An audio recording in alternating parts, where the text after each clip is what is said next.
சொல்லுங்க பார்ப்போம். எல்லாரையும் வந்து நலம் விசாரிக்கிறதுக்கு பிரேமலதா அனுமதிச்சாங்க அப்படின்னு சொல்லி அடுத்தடுத்து வந்துருந்துச்சுனாக்கா கண்டிப்பாக தளபதி விஜய் அவர்கள் போய் பார்த்துட்டு வரும்பொழுது, ஆனால் இன்னைக்கு அந்த சீமானுக்கு பிரேமலதா வக்காலத்து வாங்கிட்டு பேசுறீங்களே, உங்கள் கணவரை கேவலமாக விமர்சிச்சது யாரு?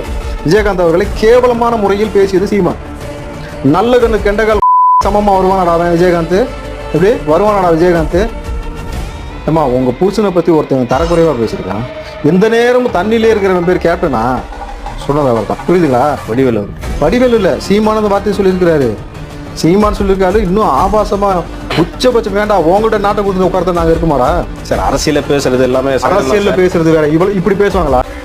அப்போது இங்கே விஜயகாந்தோட தொண்டர்கள் அமைதியாக இருக்கிறாங்கிறதுனால நீங்கள் பேசிக்கிட்டு இருந்திருக்கீங்க. ஆனால் பிரேமலதாவே இப்படி அமைதியாக கடந்து போகும்போது நம்ம என்ன சொல்ல முடியும்?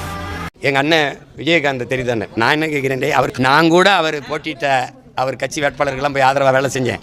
ஆனால் நீ அவர் இருக்கும்போது அவரை போய் பார்த்ததோ இல்லை. அதே மாதிரி சகோதரர் சீமான் சொல்லியிருக்காரு. என்னடி இது? ஏன் இப்போ வாய்ஸ் கொடுக்குறீங்க? தலை கேப்டனை வந்து அண்ணன் விஜயகாந்த்னு சொல்கிறாரு. உலகம் அறிந்த உண்மையை சீமான் அவர்கள் உறக்க சொல்லியிருக்கார். அதான் உண்மை. ஓ அப்படியா விஷயம்?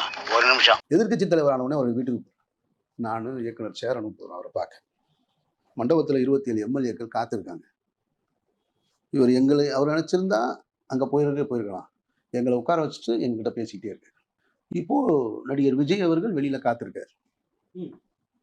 நீங்கள் நல்லா கவனிக்கணும். இந்த பண்பெல்லாம் அவர்கிட்ட நிறைஞ்சிருந்தது. எல்லா தளத்திலையும் எல்லோரிடத்துலையுமே 27 எம்எல்ஏக்கள் மண்டபத்தில் காத்திருக்காங்க. 27, 29 நடிகர் விஜய் அவர்கள் வெளியில் வந்திருக்காங்க. தாடி வெங்கட்னு ஒருத்தர் இருப்பார் இல்லையா, அவர் தான் சொல்கிறாரு விஜய் வந்திருக்காரு. அவர் பொக்கையோட வாழ்த்து சொல்ல வந்து நின்றுட்டு இருக்காரு.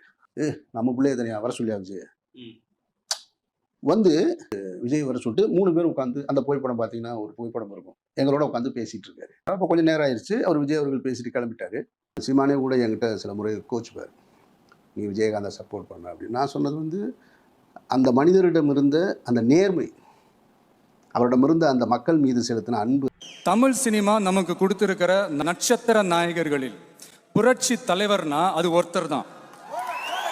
புரட்சி கலைஞர் கேப்டன் அப்படின்னா அது ஒருத்தர் தான். என்னடி இது? ஐயோ ஐயோ.